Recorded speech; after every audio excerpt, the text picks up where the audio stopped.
자, 이 종목을 보면 전일 강하게 상한가 갔습니다. 주를 띄우면서 강하게 상한가 들어갔는데 지금 기술적 분석으로 봤을 때는 이 구간에서 따라 들어가서 매수할 만한 자리가 없었어요. 계속 감신권에 두고 종목을 보고는 있었습니다.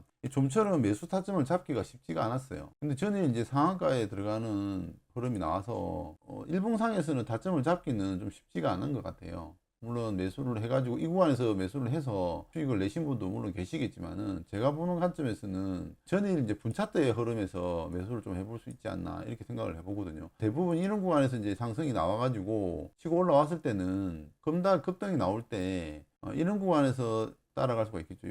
여기서 한번 따라갈 수가 있겠고 뭐 이런 구간에서도 한번 매수 타점을 잡을 수가 있는데 참 쉽지는 않은 것 같아요. 이게 지켜보고 계속 있다가 매수세가 들어올 때 이제 따라 들어가서 매수할 수가 있는데 눌림목을 하는 입장에서는 매수 타점을 잡을 수 있는 자리는 이 자리밖에 없어요. 이 자리가 이제 상승 이후에 이중 저점을 만들고 상승한 자리인데 보시면 1차 상승이 나오고 여기서 이제 세나마 이렇게 보일 겁니다. 차트를 많이 안 보신 분들은 좀 보기가 힘들 거예요. 미세하게 보시면 여기서 이제 이중 바닥을 만들고 상승이 나왔는데 상승 후 이중 바닥 패턴은 일반적으로 많이 나오거든요. 그래서 일반 투자자들은 이게 눈에 잘 안 보일 건데 그래도 매매를 좀 하시는 분들은 이 구간에서 여기서 상승 주고 이렇게 밀렸을 때 전고점을 넘어가지 못하고 다시 한 번 더 눌러주잖아요. 그럼 이 구간에서 한번 들어가 볼 수가 있습니다. 보시면은 이렇게 거래량이 줄면서 점에서 이중바닥을 만들어주면 한번 매수 타점을 잡을 수가 있습니다. 중요한 건 여기서 이렇게 상승이 나오고 하필이면 왜 여기서 이제 이중저점을 만들었는지 이게 중요하잖아요. 이 부분들을 이제 정확하게 해석을 해야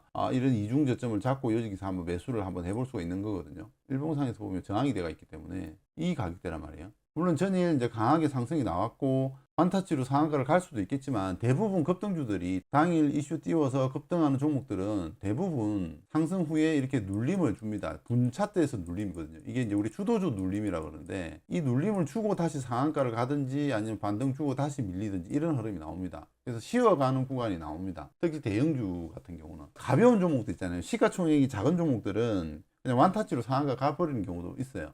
근데 그건 주도주라고 우리가 이야기를 안 하잖아요. 이 주도주라고 하는 거는 시가총액이 최소 뭐 1조 이상, 5천억 이상 이 정도 되는 거에 기관과 외국인이 절비하게 들어오고 거래대금도 풍부하고 시장에서 주목을 끌 수 있는 거래대금이 많이 터지는 종목을 우리가 주도주라고 이야기를 하잖아요. 주도주의 개념을 따지자면. 그런 종목들은 대부분 상승을 보일 때 이렇게 상승을 보이다가 쉬어가는 구간이라고 하거든요. 이게 눌림을 주고 다시 이 종목 같은 경우는 어제 그 흐름이 여기서 이중바닥이 그대로 나왔어요. 지금 딱 보시면.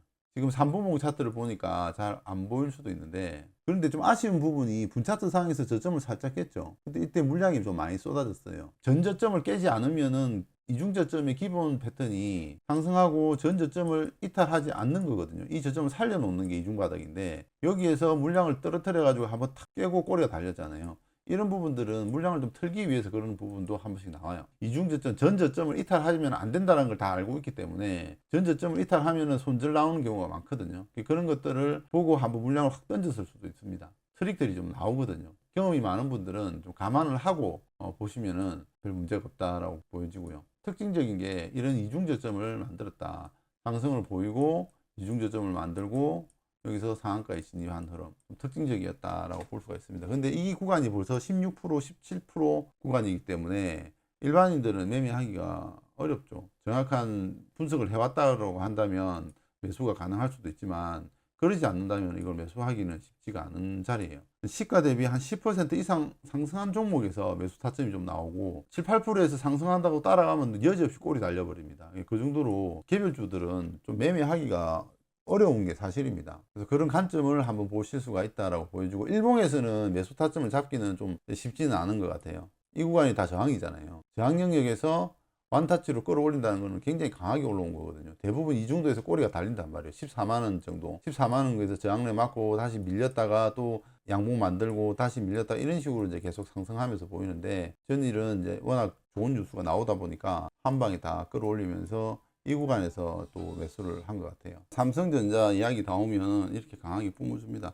재료가 좋다 보니까 좋은 재료를 달고 이렇게 전일 급등이 나왔는데요. 결과론적으로 보시면 좀 아쉽지만 분차대에서는 좀 매수 타점을 잡을 수 있는 구간이 유일한 구간이었다라는 생각이고요. 그래서 일반 투자자들은 여기서 또 잡기가 더 쉽지는 않지만 이렇게 강하게 치고 올라온 종목들은 이런 눌림 구간 쉬어가는 구간에서 매수 타점을 한번 노려볼 수가 있다. 뭐 디테일한 부분은 또 다음에 한번 설명을 드리도록 하고, 자, 오늘 삼성전자가 또 강하게 상승이 나왔습니다. 오늘 엔비디아 관련해서 자, 삼성전자가 모처럼 오늘 거의 5% 개별적으로 따지면 상한가 흐름입니다.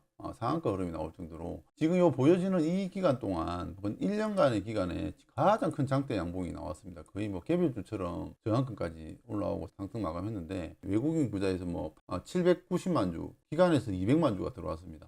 이게 이제 우리가 주추세에서 배울 공부할 부분인데, 주추세 끊는 법인데, 이런 구간에서 추세를 딱 보면 이런 데 걸립니다. 시장을 분석하면서 삼성전자를 한 번씩 보는데, 저를 이거 봤어요. 이렇게 보고 이 추세를, 이 추세 여기서 한번 밀리면, 이 자리면 64,000원이면 무조건 매수 자리다. 왜? 그동안에 계속 하락을 보였기 때문에 파동상으로는 지금 지그재그로 계속 빠졌어요. 빠지고 여기서 저점을 잡아주는 자리가 보여서, 이 구간과 이 구간의 자리를 보여서 생각은 했어요. 보기는 봤는데, 이렇게 장대 양봉이 나올 거라는 건 평상시에 이런 대형주를 자주 매매하시는 분들은 이런 주추세 분석법이나 추세 분석법을 가지고 꾸준하게 분석을 하시면, 이런 구간에서 삼성전자를 내가 매수하겠다라고 마음을 먹었던 사람들은 이런 구간에서 분할로 한번 사볼 수가 있습니다. 64,000원까지 열어놓고 이 구간까지 밀린다라고 가정하고 매수를 한번 해보는 것도 저는 괜찮다고 보거든요.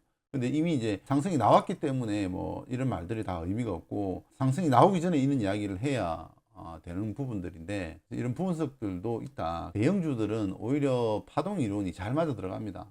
개별주가 파동 이론이 잘 안 맞아요. 개별주는 시가총액이 약하기 때문에 불규칙 바운드가 많이 나와요. 지지해야 되는 자리지만 주포에 의해서 갑자기 물량을 던져버린다든지 갑자기 매수세가 들어온다든지 이런 식으로 가볍게 움직여버리기 때문에 어떤 지지 영역과 저항 영역에서 돌발적인 흐름이 좀 나오는 편이라서, 오히려 삼성전자나 대형주는 지금 제가 이제 강의할 부분들, 이런 부분들을 공부해 놓으면 도움이 많이 됩니다. 정석적으로 잘 움직이니까 그런 관점에서 한번 보시면 될 것 같고요. 이런 부분들이 경험을 하신 분들은 또 별거 아니지만, 못 보신 분들 입장에서는 공부할 부분이 되는 겁니다. 남들이 잘 모르는 꽁꽁 숨겨져 있는 분석법이, 기법이 좋다라고 저는 생각을 안 합니다. 기법이라는 것은 특정한 사람들만 알아가지고는 수급이 안 붙습니다. 시장의 논리가 그래요.